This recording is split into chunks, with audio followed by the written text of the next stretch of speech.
or whatever time of day it is for you, wherever you are. This is designed to go with our lesson on Chapter 2, Section 3. This is the second short video that I'm going to do. It looks like there's going to be about 5. This one is specifically on transforming monomials. So remember, a monomial has only one term. So examples of monomials that you know and now have seen are we have our, basically our parent functions are going on down here. So I have my f of x equals x, that's our linear function, that's review from Algebra 1. If I do a quick sketch of this, you want to be able to do this for yourself. Just the parent function for a linear function is that line with the slope of 1 right through the origin. Same thing for our x squared, you did this in Algebra 2, so just a quick set of axes. We're going to put our parabola in here. It's going to cross right through the origin or bounce off right there and continue on. Notice I'm drawing the arrows at the ends of these graphs. Our cubic function, this is newer. We're going to get our set of axes. The cubic function comes up, kind of flattens out, goes through the origin, and it goes on up. It's not my favorite. Let's see if I can do a little bit better one. That's better. Okay, so that's our x cubed function, our cubic. Practicing the names you saw in the other video. The second degree is our quadratic. First degree is our linear function. First degree, second degree, third degree for our cubic. Fourth degree, set of axes. We're going to draw in our, let's call this quartic. And this one, if you remember from the video, is like a flattened out parabola that we saw back over here on the x cubed. So I'm going to, if a parabola goes like this, the fourth degree comes down, it kind of flattens out just a little bit longer and then goes back up. I'm going to see if I can sketch that in. So it comes down, kind of flattens out and goes back up. Now, if you remember from the video on our functions, as these formulas for our parent functions, all these parent functions up here, as these formulas start having more terms, then the graph gets more interesting.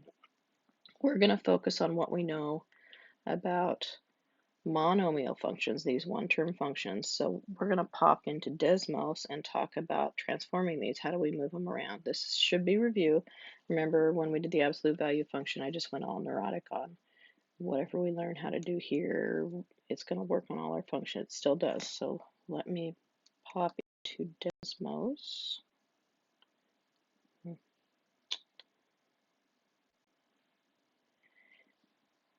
And just to review, you can do this along with me on your DesMos program or try to make predictions is a really nice way to do this. I'm not going to do linear functions. Let's start with a quadratic. So we're going to go y equals x squared. That's our parent function. I can move this up or down.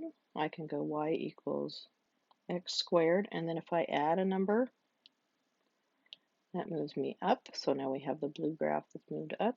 If I take that, turn that one off, so I'm just looking at my parent function.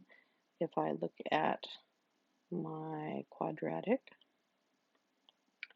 and I want to move it down, pretty straightforward. I'm just going to subtract the number that I want to move it down. Now you see the green parabola that's crossing down here at -3 on the y-axis. Same shape, it's just moved up or down.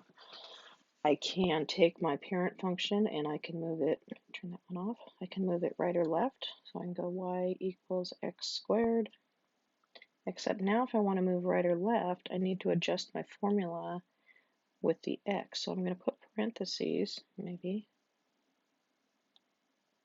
Didn't like that one. Let's back up here. I'm going to put parentheses around the x. And then I'm going to put a squared outside the parentheses. Then inside the parentheses where this x is, if I change this number, if I subtract, let's say 4, because I haven't used 4 yet, notice that went right for the x's are a little bit backwards, but that's the way they always work. So once you get used to it, you've got it.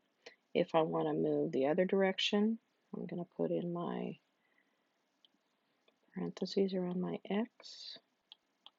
Then I'm going to go in the parentheses, and instead of subtracting, I'm going to add. This time it's just because I've got this nice little pattern going, 2, 3, 4, 5. When I added 5, if I turn off the other one, the black graph now is moved left 5. We can also do this with our cubic functions. Cubic function, I'm just going to put in an x cubed.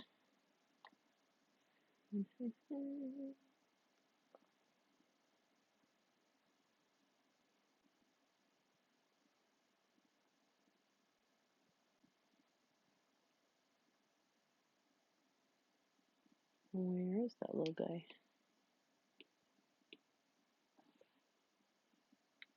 On your Chromebook, you can just do the caret key. Oh, silly me, it's right over here. It's right next to the a squared. It's this a to the b, but now instead of b, I can put a 3 in there. That was silly. All right, so here's my x cubed graph. If I want to move it right or left, well, let's go up or down just like we did before. Y equals, I can put in my x cubed. That was faster once I found the button. I'm going to get out of that exponent by pushing my right arrow key, and now I'm going to, let's do like we did with the parabolas. I'm going to add 2. And you can see the point I like to look at is this point on the red graph that goes through the origin. Notice that same point is right up here, 2 on the y-axis. I can turn that one off. I can take my cubic function and I can get out of the exponent and I can subtract 3. In your head, tell me, oops, I did that too fast. Notice that's gone down 3. So the idea for using DesMos, the best way to use it would be to next time, like, so now I'm going to turn off that subtraction, and now let's add or subtract 4 inside the parentheses. So if the pattern works, it's supposed to work all the time. So I'm going to go parentheses around my x. I'll put a cubed outside the parentheses, then I'm going to go back inside the parentheses and subtract 4 like I did on my parabola. Now when I do this, oops, when I do this, what's your prediction? Right 4 just like the parabola did, right? Turn off green one. There we go. So here's the purple one, shifted right 4. I did -4 in the parentheses with the x, it shifted right 4. And one more, let's just do the +5 in the parentheses. Now before I type it, you're going to predict where it's going to go. You should have it now. We're going left 5. Did I say it was right 4? Now we're going left 5. And that works with all of them. So my challenge to you is to go ahead and do that with our quartic and a quintic if you want to. The same pattern holds. The other thing I want you to notice is that if I take my parent function, let's turn these other guys off so the screen's not too crazy. If I take my parent function, let's say this x cubed, and this was in the other video also, but I want you to see, if I change the sign out in front of the whole formula, oops, let's go equals first.